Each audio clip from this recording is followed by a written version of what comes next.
Yo, what up, YouTube? Back at you with another video. Fucking, didn't get really much sleep, but the sleep I did get, I had a fucking dream. A very, like, it was one of them dreams that you wish you could stay asleep to see how it actually ended. You know, as you know, I did end up, I guess you could say, me and homegirl had broken up, like, almost exactly 2 months ago. Actually, no, exactly 2 months ago, February 17th. And that's also the night that I found out my boy had passed away. I actually am godfather to his son. So anyway, that was a rough time, definitely a rough patch. And not to mention the job I had gotten, a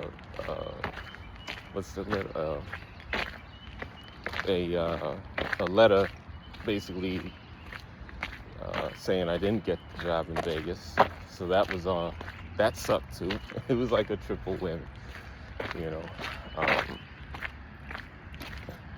And,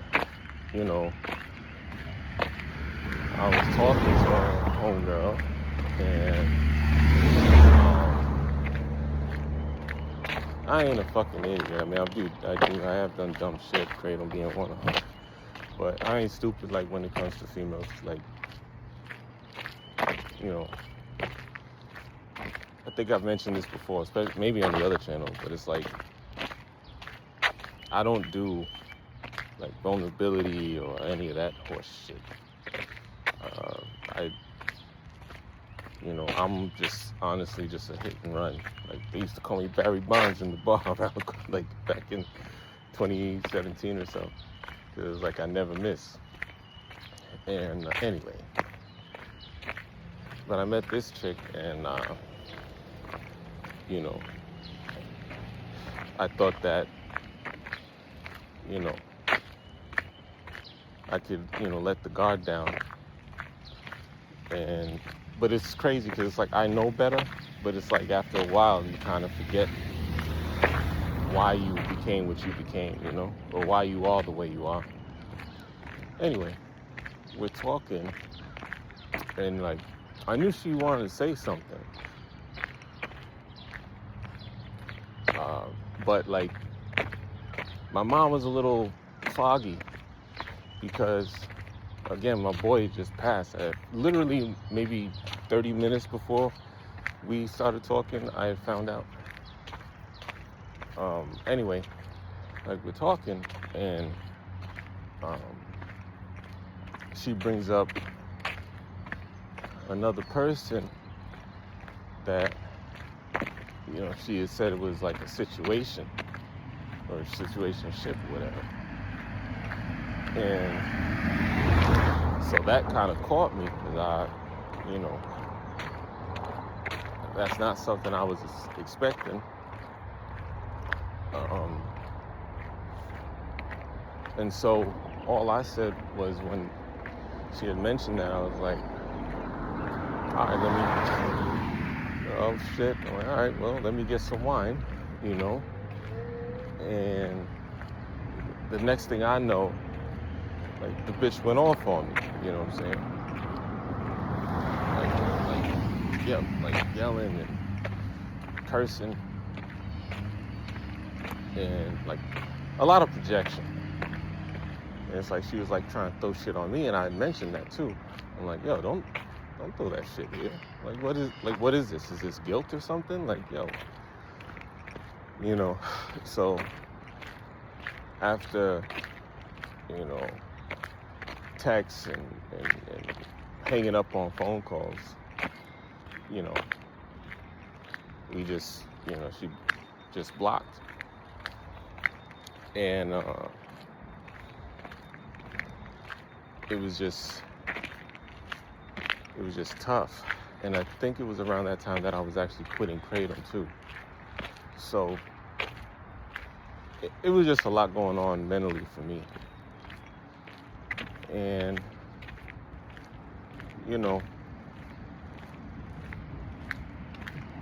shit like that is tough to deal with. Like when you actually, care about the person.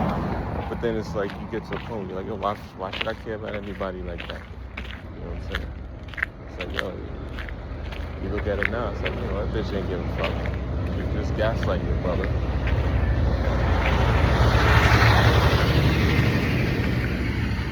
But it doesn't, like, knowing that, not being naive, it doesn't stop the pain, man. Like, it doesn't stop the hurt, and it's just like, this is exactly why I'm just fucking a hit and run, That's the exact reason why. And I ain't dealing with this horse shit no more and never again, And if I was a betting man, I'm sure the bitch will reach out, eventually, or not.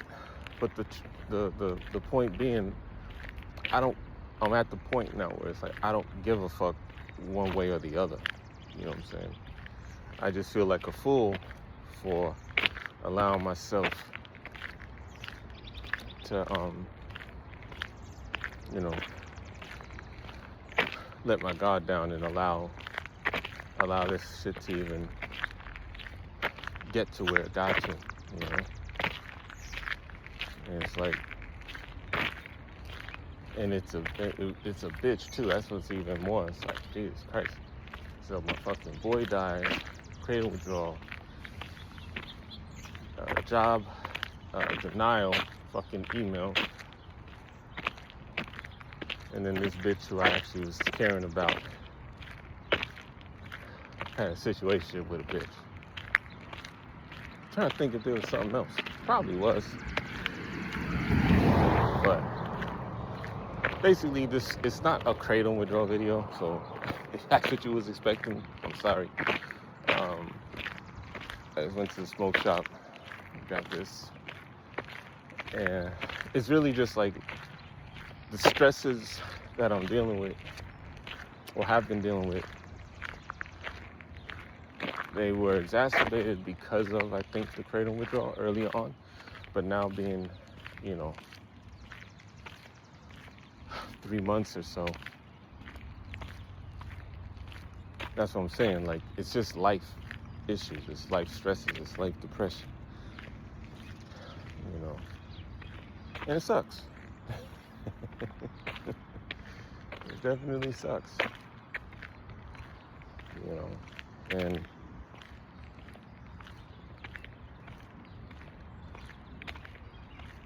oh, and that's the other thing. It's like, that's why when I tell y'all, like, it's rock bottom, you're on your own. That's the truth. You know what I'm saying? Like, I ain't got nobody that, that's gonna, like, what's me telling somebody, like, my circle, not you guys, because I think this could at least give, like, perspective on, like, life keeps life no matter what. So it's better to be off the jump. But yeah, that was what it was. I had a dream about the bitch, so I don't know. I guess they say things like, if you dream about somebody, then they're thinking about you too, or whatever. And it's like, I certainly hope not. Like, don't. Because I've had experiences with women where, like, months later, even closer to a year later, It's like they always come back. You know, on some horse shit too. Like it's not like they come back like with humility or anything like that, or accountability. God forbid. It's on some shit like nothing ever happened. Like they didn't just rip your heart out your chest and stomp on it. You know, it's just, oh hey, how you doing? You know, it's just thinking of some bullshit. It's like, yo, get the fuck out of here with that. You know. But yeah, that's what it is, man. That's what it is.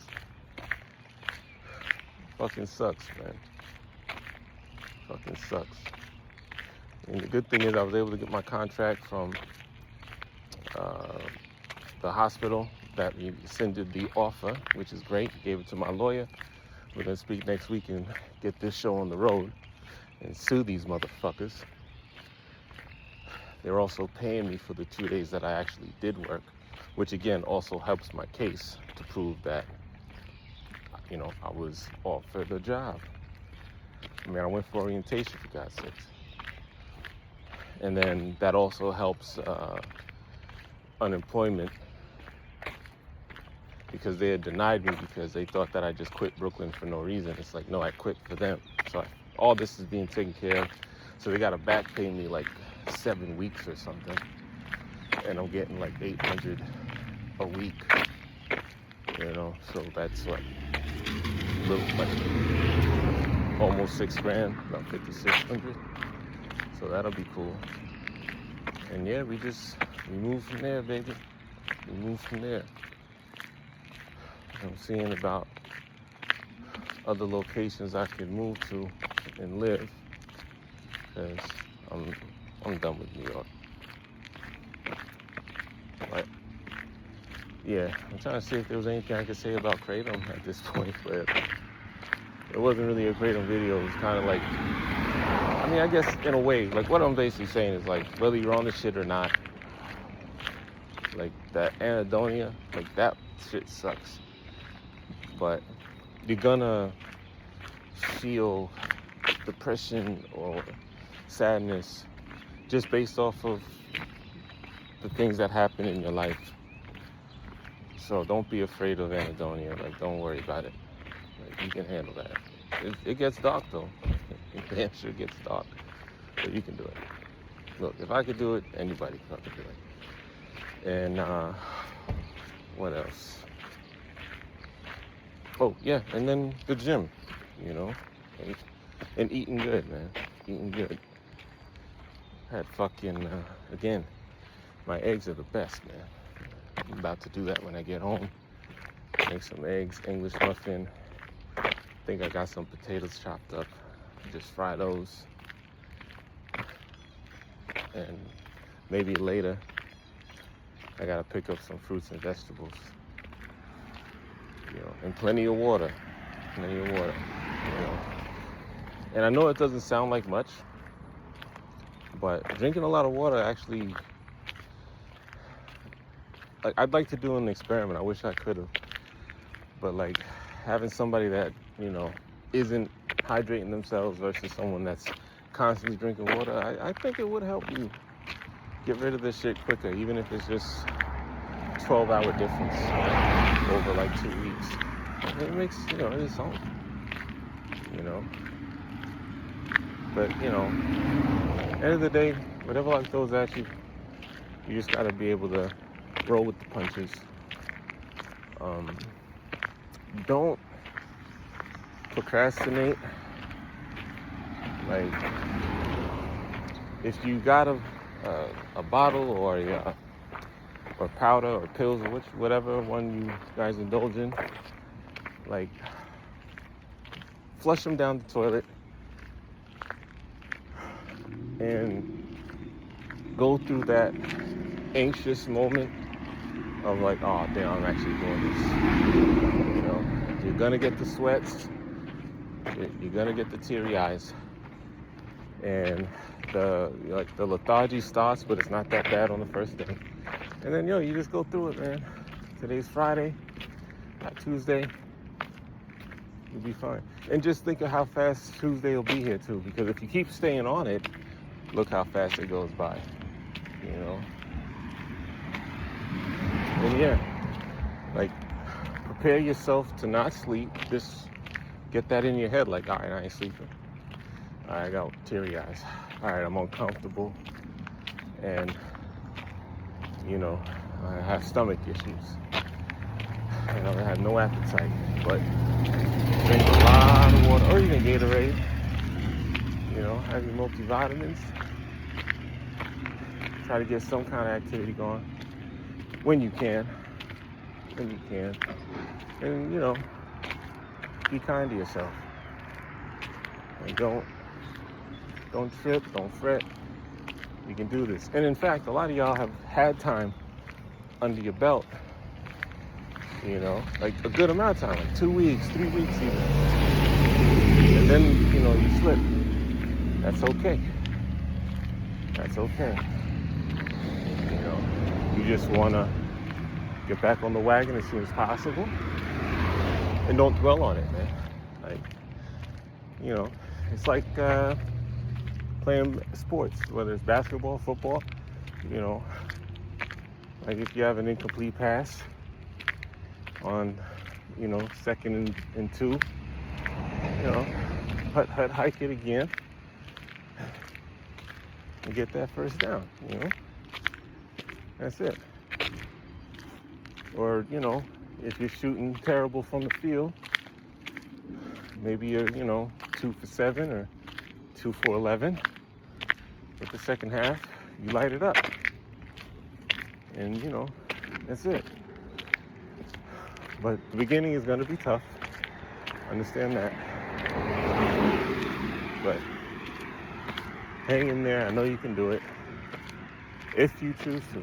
If you don't, that's your choice too. All right? Well, anyway, I've been rambling way too long. I don't know. But yeah, shit sucks.